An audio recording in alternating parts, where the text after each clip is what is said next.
Hi friends అందరికీ. మనిషి జన్మం మళ్ళీ రాదు.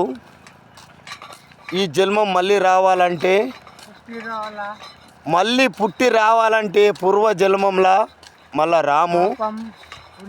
ఈ ఉన్నన్ని రోజులే మనము నియాదిగా బతుకుతే ఆ భగవంతుడు అన్నది క్షమిస్తాడు.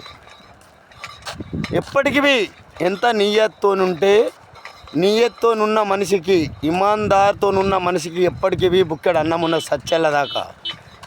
అబద్ధం ఆడి గెలిచిన మనిషికి సచ్చెట్ నాడన్నా బుక్కెడు అన్నం దొరకదు ఫ్రెండ్స్. అటు ఇప్పుడు కొట్లాడతాడు, నేను మంచిగా అని కొట్లాడతాడు, కానీ అది ఫలితం లేదు. సచ్చెట్ నాడు, కింద పడ్డనాడు అడికి నరకమేమో అనుభవిస్తాడు. నియత్తోనున్న మనిషికి పుట్టెడు మెతుకులన్నా, బుక్కెడు మెతుకులన్నా అట్లా పోయేటోళ్ళు ఇట్లా ఇగో అన్నం తినని వేస్తారు ఫ్రెండ్స్, ఇమాందారు ఉన్న మనిషికి. ఓకేనా? బాయ్. మరి మీ అందరికీ ఇలా బతకాలి. బతికితే మానవ జన్మంకు పుట్టి నియత్గా బతకాలా, లేకుంటే ఈ జన్మము మళ్ళీ రాదు. కాబట్టి బతికినన్ని రోజులు నియత్గా బతకాలని మీకు పదే చెప్తున్నాను. ఓకేనా ఫ్రెండ్స్? బాయ్. మరి మీ అందరికీ.